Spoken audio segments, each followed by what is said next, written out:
Hey, what's up guys, it's Unleashed here today, and we are back with another video on Sonic Frontiers. So we have yet some more little details on the game, and once again, might as well cover them because why not? We have a bunch of different sources of news in today's video, so let's just jump straight in. So, without any further ado, ladies and gentlemen, boys and girls, let's get into the news at hand. Onto Twitter with Sonic Rush. Alright, so here we have a user called SSF1991, and what he's doing here is basically summarising what people's thoughts on the game were from X-Play, which happened like 2 days ago, I think. And obviously I'm not going to read the entire thing because a lot of it we know already, so just the new things here. Yet another confirmation that, surprise surprise, that what we saw from IGN is not what they saw when they were able to play the game at SGF Play Days. And another confirmation that cyberspace levels are embargoed. By the way, the people who actually talk about this on X-Play is actually Gerard the Completionist and also Golden Boy FTW. And because it's Gerard, he already knows his things when it comes to Sonic, so it's a pretty much reliable source here. So once again, the IGN gameplay what we saw is obviously an earlier build, not representative of the final build of the game. They say the controls are very tight, and the combat is not as floaty as Sonic Adventures. Now I don't know what they mean by combat in Sonic Adventure because SA1 didn't have any combat really. I mean sure you had Knuckles and Sonic doing his homing attack and then Gamma, but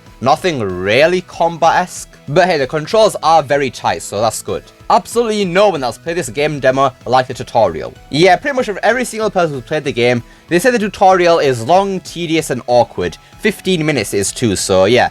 The tutorial is going to be one of the worst things about the game, honestly. Seems like it. One of them said something interesting that may explain things a lot. They mentioned the demo is in windowed mode, but more interesting is that they expressed concern that the game has a technical problem, that the game gets bogged down with FPS the longer the game is on. They specifically mentioned that they watched people play the game earlier and it was smooth, but by the time they played it, the FPS kind of struggled a bit. Now there's some sort of explanation for this, and here we have right here from Sonic Frontier. So it's kind of a memory leak issue. That explains why the game experience was very smooth for some people while being rough to others, which I believe is fixable. So yeah, apparently this issue isn't that bad, honestly. It can be fixed very easily, and it does explain why some people, when they give the hands-on review, said that the game had a lot of frame rate problems, whereas others said the game played as smooth as butter. So this is the explanation as to why then, because the longer the game is on, the less stable the game becomes. So once again, this is a pretty easy fix, so I don't think this is going to be a massive worry, but let's hope Sonic Team do go ahead and fix this issue. Right then, now we go to a Kishimoto interview with IGN where he gives a bit more details on the game. Once again, not the entire interview, just the most important parts. Level-based platformers often have a world's map.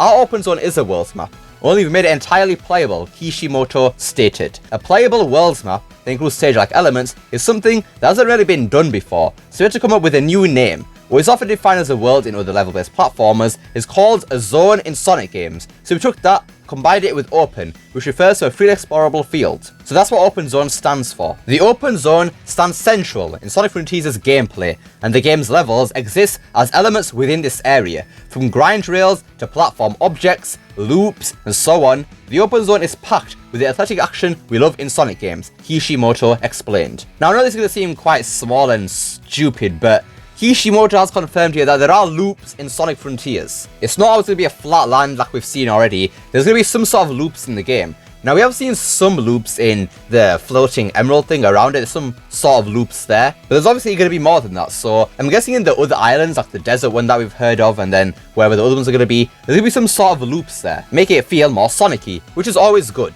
Since the open zone's design was based on the concept of a world map, Kishimoto sees Sonic Frontiers as a rival to other platformers such as Mario, Kirby, Donkey Kong, rather than other free-roaming experiences. Mario's recent 3D endeavours have been more open-ended as well, and Super Mario Odyssey and Bowser's Fury seem to share similarities with the direction that Sonic appears to be taking in Frontiers' open zone concept. What should differentiate Sonic Frontiers from such titles is, as always, pure speed. Right, so this does give us a bit more insight into the world design of Sonic Frontiers. It's not going to be a complete open world like Breath of the Wild and stuff like that. It's going to be similar to Super Mario Odyssey and Bowser's Fury, with not an entire open world, more just open level design with some little areas you can go and search for. In previous Sonic titles, we had to gradually make the stages more difficult in order to reach an amount of playtime that will satisfy players. It is natural for level-based platformers to become more difficult as you progress. However, for Sonic games, the problem has always been that high difficulty can get in the way of the game's sense of speed. You're making me a bit scared now, Kishimoto. Don't say that, please. In Sonic Frontiers,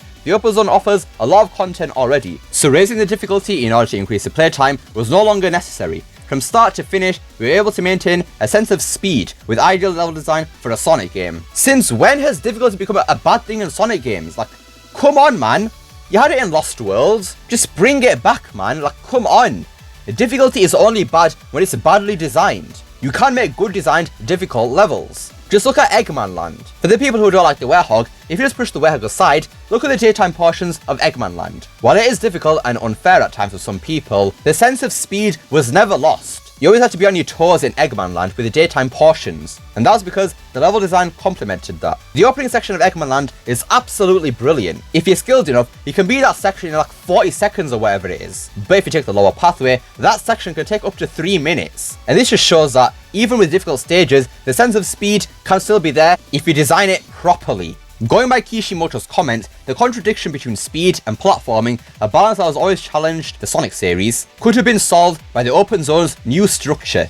Kishimoto added that instead of an increase in difficulty, Sonic Team has found new ways to challenge the player, so Sonic Frontiers won't be an experience that players will find too easy either. Okay Kishimoto, you say that, but what are these things? I want to see what difficulty is actually in Sonic Frontiers because I don't want it to be easy throughout the entire game. I want some challenge, man. That's what makes replaying previous Sonic games so much fun. The difficulty factor, allowing you to get good and master the level design. If Frontiers doesn't have that difficulty there, I don't know, man, it's just gonna affect the gameplay a lot for me, personally. With the implementation of the open zone, Sonic Frontiers boasts a lot more content than previous Sonic games. Kishimoto says that it should take the average player between 20 and 30 hours to finish the game, while completionists can easily spend double the time to see everything. To keep the player motivated throughout the journey, Kishimoto and his team decided to implement character progression to accompany the longer playtime. Alright then, now things are looking better.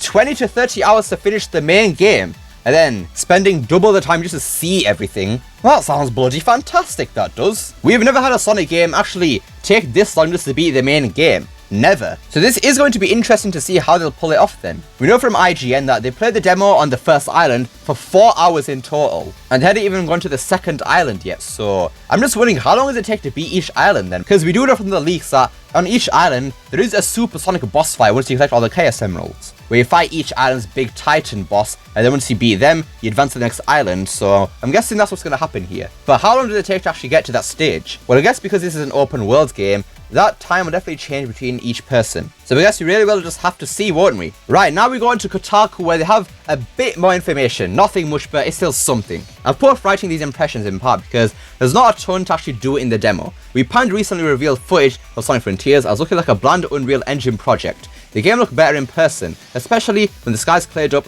and the sun began to set. The islands follow your standard abbreviated open world day and night cycle, but it was still mostly empty. Alright then, so there is a day and night cycle in this game, so that's pretty interesting. So I'm just wondering how it works. Is it like real time or something, or is it just based on like in-game time? I'm not too sure how it'll really work, but yeah, nice to know it's actually in the game. 06 was actually supposed to have a day and night cycle, but obviously was scrapped, so hey, it's back. I wasn't immediately pulled in by how Sonic feels to control either. Something fell off. It never seemed like he was building up momentum in a satisfying way. The complex and uneven topography made it hard to go really fast for really long stretches of time. Of everything Sonic Frontiers seems to grip from Breath of the Wild, the green stamina ring icon that depletes while boosting is almost 1-for-1. Combat and aerial traversal rely on a finicky targeting system to make sure Sonic aims his spin attacks in the right direction. Alright, so Sonic's boost gauge isn't really a boost gauge if you think about it. It's more like a timed boost that he has. So when you press the boost button, a green circle appears that shows how long you can boost for before it runs out. So I'm guessing that's why we've seen the people spamming the boost button in the gameplay that we've seen, because it runs out after a while, so you have to press it again to restart the boost. Right, then on to the final piece of information. I think it's from a website called Axios, where we get a bit more information on the game. He says it's not quite open world. Now this is where Iizuka talks, by the way. As it initially appears in footage, it's not a go anywhere, do anything in one huge world kind of game, which he believes has thrown observers. Rather, Frontiers' 60-person team is creating a series of 3D playgrounds on differently themed islands, where Sonic can run, jump, and battle. The game will have linear stages too, cyberspace. Iizuka believes some fan confusion stems from the simplicity of what's been initially shown. This is just the first island, he said, of the demo, bringing in LA. Maybe it's going to feel easy, but later on, we'll need more technical skills to get to certain places. Alright, so we have 60 people working on Sonic Frontiers then. Interesting. So it's not a massive team then. Quite small for today's standards. I mean, Breath of the Wild had 100 people working on it, so Yeah, 60 people. Doesn't seem like that many then. Quite impressive, I must say. Right, then obviously Izuku confirms that yes, the first island is obviously the easy one. In the later islands, the game will get a bit more challenging to play, which kinda goes against what Kishimoto said with no difficulty increase, so I don't know how that's gonna work, but oh well. Anyways, that wraps it for today's video. So we got a bunch more info on Sonic Frontiers, nothing major, but still pretty significant in some parts. The game doesn't seem to be getting much harder from the different islands, which I'm very scared for. Hopefully we get some sort of difficulty in the game, maybe in cyberspace, I don't know. The game will also be about 30 hours to beat, which is fantastic. And then the game does have some memory leak issues where the longer the game is running, the less stable it becomes. And obviously that's an easy fix, so hopefully that does get fixed by release. But what do you guys think of all of this news? Let me know down below. Love to see what you guys have to say. I hope you enjoyed this video. Don't forget to like, share, subscribe, especially the last one. Don't forget to become unleashed by hitting that join button down below. And remember, it is not necessary. And I will see you all next time. Peace!